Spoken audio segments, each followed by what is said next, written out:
ഇന്ന് ശരിക്കും പറയാൻ ഒരു സന്തോഷകരമായ ദിവസമാണ്. നരേന്ദ്രമോദിജി ഇന്ന് നമ്മുടെ നാടിന്റെ പേര് ഒഫീഷ്യലായിട്ട് കേരളം എന്ന് മാറ്റി. അതിന്റെ ഒപ്പം മറ്റൊരു സന്തോഷകരമായ ഇന്നൊരു വാർത്ത അല്ലെങ്കിൽ ഒരു നല്ലൊരു കാര്യം, ഇന്ന് നമ്മുടെ കോർപ്പറേഷനിൽ നമ്മുടെ ഡെപ്യൂട്ടി മേയർ ആശാനാഥ്ജിയും മേയർ വി രാജേഷ്ജിയും നമ്മുടെ 50 കൗൺസിൽ അംഗങ്ങൾ വികസിത തിരുവനന്തപുരത്തിനു വേണ്ടി ഒരു നല്ല ബഡ്ജറ്റ് പ്രഖ്യാപിച്ചു. അപ്പോ ഇത് രണ്ടും വളരെ നമുക്ക് എല്ലാവർക്കും ഒരു സന്തോഷകരമായ വാർത്തയാണ്. പക്ഷേ രണ്ട് മൂന്ന് കാര്യങ്ങൾ പറയാൻ ആഗ്രഹിക്കുന്നു. കേരളം എന്ന് പേര് മാറ്റുമ്പോൾ അതിന്റെ പിന്നിൽ എന്താണ്? ഇത് ബി ജെ പിന്റെ ഒരു അഭിപ്രായമായിരുന്നു. BJP ആണിത് ചോദിച്ചത്. കേരളം എന്ന് പറഞ്ഞാൽ ഒരു എത്രയോ ചരിത്രമുള്ള ഒരു നാടാണ്. സംസ്കാരമുണ്ട്, കൾച്ചറുണ്ട്, ട്രഡീഷൻ ഉണ്ട്, അമ്പലങ്ങളുണ്ട്, പള്ളികളുണ്ട്. അപ്പോ കേരളം എന്ന് ഒരു പേരുമാറ്റം മാത്രമല്ല, ഞങ്ങൾ ഇന്ന് പറയുന്നത് ഞങ്ങളുടെ സംസ്കാരവും ഞങ്ങളുടെ വിശ്വാസവും ഇതെല്ലാം ഞങ്ങൾക്ക് ഒരു പ്രധാനപ്പെട്ട കാര്യമാണ്. ഇതിനെ സംരക്ഷിക്കാനും ഇതിന് മുമ്പോട്ട് കൊണ്ടുപോകാനും BJP NDA എപ്പോഴും ഉണ്ടാവും എന്നാണ് ഈ പേരിന്റെ മാറ്റത്തിന്റെ ഒരു അർത്ഥം. അപ്പൊ പേര് മാറ്റം മാത്രമല്ല, ഞാനത് പേര് മാറ്റണമെന്ന് അഭ്യർത്ഥിച്ചപ്പോൾ ബഹുമാനപ്പെട്ട മുഖ്യമന്ത്രി എനിക്ക് എഴുത്തയച്ചു അയച്ചു. ഇത് നല്ല കാര്യമാണെന്ന്.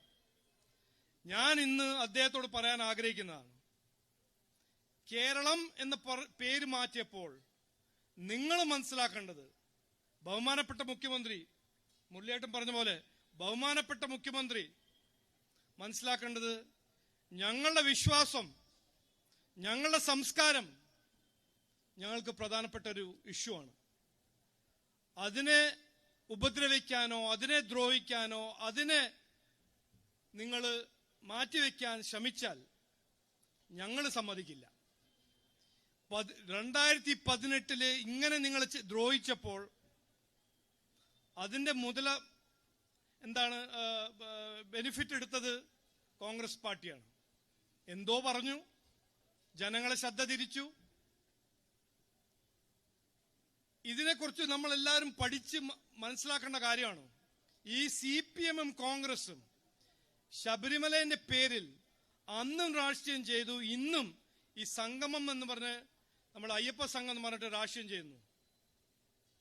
6 മാസം മുമ്പെയാണ് ഈ അയ്യപ്പ കൊള്ളന് ന്യൂസ് പുറത്തു വന്നത്. ഒരു 6 മാസമായി. അല്ല, ഈ 6 മാസത്തിൽ കേരള പോലീസിന്റെ SITക്ക് അന്വേഷിക്കാൻ പറ്റുന്നല്ലാണ് പറഞ്ഞത്, അവർക്ക് കണ്ടുപിടിക്കാൻ പറ്റുന്നല്ലാണ് പറഞ്ഞത്. ആരാണിത് ചെയ്തത്? 6 മാസമായില്ലേ? ഒക്ടോബർ 3-ാം തീയതി BJP NDA നടത്തിയ പ്രസ് കോൺഫറൻസിൽ, പ്രസ് വാർത്തയിൽ ഞങ്ങൾ എന്താണ് പറഞ്ഞത്? ഞാനുണ്ടായിരുന്നു, മുരളിയേട്ടൻ ഉണ്ടായിരുന്നു, ദാസേട്ടൻ ഉണ്ടായിരുന്നു. എന്താണ് അന്ന് പറഞ്ഞത്? ഇതെല്ലാം ഒരു നാടകമാണ്.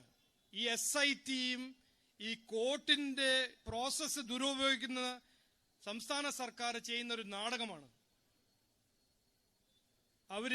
അവരെന്താണ് ചെയ്യാൻ ആഗ്രഹിക്കുന്നത്? അന്ന് പറഞ്ഞാണ് അവരിതെല്ലാം ഒരു കവറപ്പ് ചെയ്യാൻ, ഒളിച്ചു വെക്കാൻ ഇവരൊരു ശ്രമം, ജനങ്ങളെ ശ്രദ്ധ തിരിക്കാൻ ഒരു ശ്രമം അന്ന് പറഞ്ഞു ഞങ്ങൾ. എന്നിട്ട് ഇന്ന് എന്താണ് നടക്കുന്നത്? അതന്നെയാണ്. 6 മാസമായി, ഏകദേശം 6 മാസമായി ശബരിമല എന്ന നമ്മുടെ പുണ്യ അമ്പലത്തിൽ നിന്ന് 4 കിലോ സ്വർണം കട്ടുകൊണ്ടുപോയി. ഈ 6 മാസം പോരെ കേരള പോലീസും ഇവിടുത്തെ ആഭ്യന്തരമന്ത്രിയായ മുഖ്യമന്ത്രിക്ക് കണ്ടുപിടിക്കാൻ?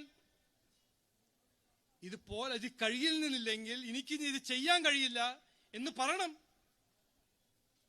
നമ്മുടെ ആഭ്യന്തരമന്ത്രി അമിത്ഷാജി ഇവിടെ വന്നപ്പോൾ എന്താണ് പറഞ്ഞല്ലോ, ബഹുമാനപ്പെട്ട മുഖ്യമന്ത്രിയെ, നിങ്ങൾക്ക് ഇതിനെക്കുറിച്ച് ശരിക്കും അന്വേഷിക്കാൻ താല്പര്യമുണ്ടെങ്കിൽ ആത്മാർത്ഥമായ പ്രതിബദ്ധതയെ കൊണ്ട് ഇതിന്റെ പിന്നിൽ ആരാണ് കണ്ടുപിടിക്കാൻ നിങ്ങൾക്ക് ഒരു താല്പര്യം ഉണ്ടെങ്കിൽ CBI-ന് കൊടുക്കൂ.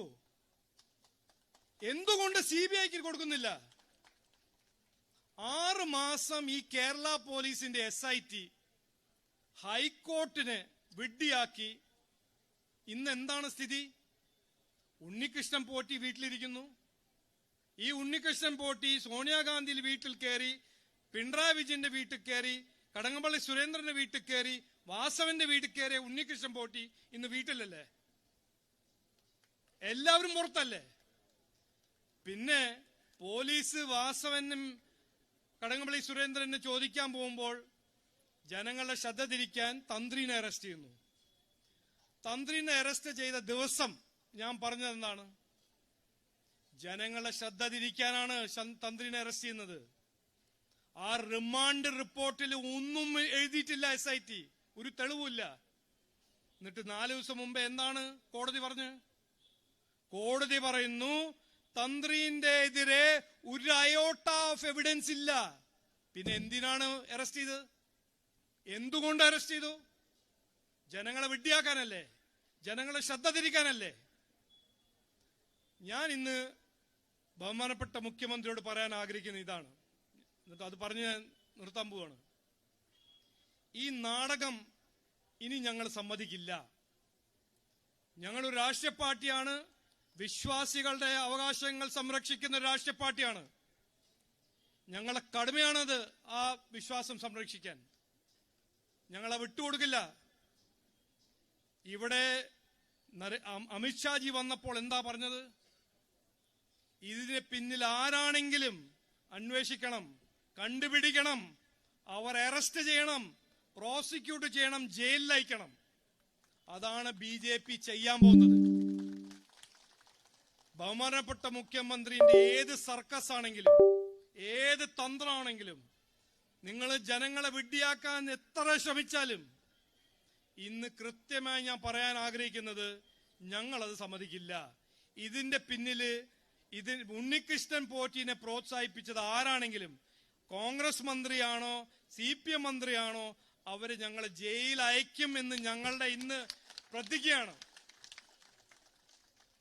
പിന്നെ ഞാൻ പറയാൻ ആഗ്രഹിക്കുന്നത് 3 അഭ്യർത്ഥന നമ്മുടെ ബഹുമാനപ്പെട്ട മുഖ്യമന്ത്രിയോട്.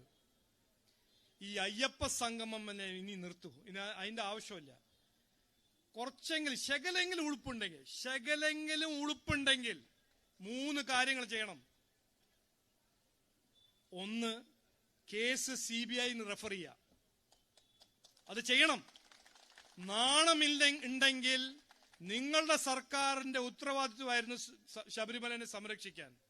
നിങ്ങൾ ചെയ്തില്ല. അപ്പൊ ശകല ഉളുപ്പുണ്ടെങ്കിൽ CBI-ന് കേസ് റെഫർ ചെയ്യുക. 2, മാർച്ച് 14 സുപ്രീം കോർട്ടിൽ നിങ്ങൾ കൊടുത്ത സ്റ്റേറ്റ്മെന്റ്, 2018 സ്ത്രീ പ്രവേശത്തിന്റെ സ്റ്റേറ്റ്മെന്റ് മാറ്റണം. നിങ്ങളൊരു പുതിയ അഫിഡവിറ്റ് ഫയൽ ചെയ്യണം. 3, 2018 നമ്മുടെ എത്രയോ വിശ്വാസികളുടെ എതിരെ, നമ്മുടെ K. സുരേന്ദ്രൻ അടക്കം എത്രയോ പേരെതിരെ നിങ്ങൾ കേസ് ഫയൽ ചെയ്തിട്ടുണ്ട്. പിൻവലിക്കണം ബഹുമാനപ്പെട്ട മുഖ്യമന്ത്രി. ഇത് 3 കാര്യങ്ങൾ ചെയ്യണം. ചെയ്തില്ലെങ്കിൽ ഞങ്ങൾ ഇതിന് പിന്നിൽ ഉണ്ടാവും. നിങ്ങളെ ദ്രോഹിക്കാൻ ഇനി സമ്മതിക്കില്ല. പിന്നെ ഞാൻ കോൺഗ്രസ് പാർട്ടിയോട് പറയാൻ ആഗ്രഹിക്കുന്നത്, നിങ്ങൾ 18-ലും 19-ലും എന്ത് ചെയ്തു എന്നല്ല ഇനിയിപ്പോ ഞങ്ങൾ പറയാൻ പോകുന്നു. ഈ ശബരിമല ഇഷ്യൂ എടുത്തിട്ട് ഈ 4.5 കിലോ കൊള്ള എടുത്ത് അതിന് മുതലാക്കാൻ നിങ്ങൾ ശ്രമിക്കണ്ട. കാരണം നിങ്ങൾ ചെയ്ത കാര്യങ്ങളെല്ലാം ഞങ്ങൾ ഇനി പറയാൻ പോകുന്നു. വരാൻ പോകുന്ന ദിവസം, അടുത്ത 30 ദിവസം കോൺഗ്രസ് പാർട്ടിന്റെ ഇരട്ടത്താപ്പും, കോൺഗ്രസ് പാർട്ടിന്റെ രാഷ്ട്രീയവും, കോൺഗ്രസ് പാർട്ടി ജനങ്ങളെ വിഡ്ഢിയാക്കുന്ന അവരുടെ തന്ത്രങ്ങളും ഞങ്ങൾ മുകളിൽ വയ്ക്കും. നിങ്ങൾ അതിന് പിന്നിൽ പോണ്ട. തന്ത്രി അറസ്റ്റ് ആയപ്പോൾ ഒരു വാക്ക് പറഞ്ഞില്ല കോൺഗ്രസ് പാർട്ടി. തന്ത്രി അറസ്റ്റ് ചെയ്തതിനെ കുറിച്ച് അസംബ്ലിയിൽ ഒരു വാക്ക് പറഞ്ഞില്ല. അസംബ്ലിയിൽ എന്താണ് അവരുടെ ചർച്ച? അല്ല, ഉണ്ണികൃഷ്ണൻ പോറ്റി നിങ്ങളുടെ ആളാണ്. അല്ലല്ല, ഉണ്ണികൃഷ്ണൻ പോറ്റി സോണിയാഗാന്ധിന്റെ ആളാണ്. ഞാന് എല്ലാവരും മനസ്സിലാക്കിയ ഒരു കാര്യം ഇന്ന് പറയുന്നു. ഉണ്ണികൃഷ്ണൻ പോറ്റി എന്ന ദല്ലാല് കോൺഗ്രസ് പാർട്ടിന്റെ ദല്ലാലുമായിരുന്നു, CPM-ന്റെ ദല്ലാലുമായിരുന്നു. അതാണ് സത്യം. അതുകൊണ്ടാണ് ഈ രണ്ട് പാർട്ടിയും ഇതിന്റെ പിന്നില് അന്വേഷിക്കാൻ ഒരു താല്പര്യമില്ല രണ്ടുപേർക്കും. അപ്പൊ ഞാൻ പറയാൻ ആഗ്രഹിക്കുന്ന ഇതാണ്, ഈ 3 കാര്യങ്ങൾ ബഹുമാനപ്പെട്ട മുഖ്യമന്ത്രി ചെയ്യണം. ശകല ഉളുപ്പുണ്ട്, അദ്ദേഹം 10 കൊല്ലം നാടിന്റെ മുഖ്യമന്ത്രിയായിരുന്നു. അദ്ദേഹത്തിന്റെ ഉത്തരവാദിത്തമായിരുന്നു ശബരിമലയെ സംരക്ഷിക്കാൻ. ചെയ്തില്ല. ഇനി 3 ഈ കാര്യം ചെയ്ത് അയ്യപ്പന്റെ മുമ്പിൽ പോയി മാപ്പി ചോദിക്കണം. ഇതാണ് ഞങ്ങൾക്ക് പറയാനുള്ളത്. ഇവിടെ വന്ന എല്ലാവർക്കും എന്റെ നമസ്കാരം. സ്വാമിയേ ശരണമയ്യപ്പ.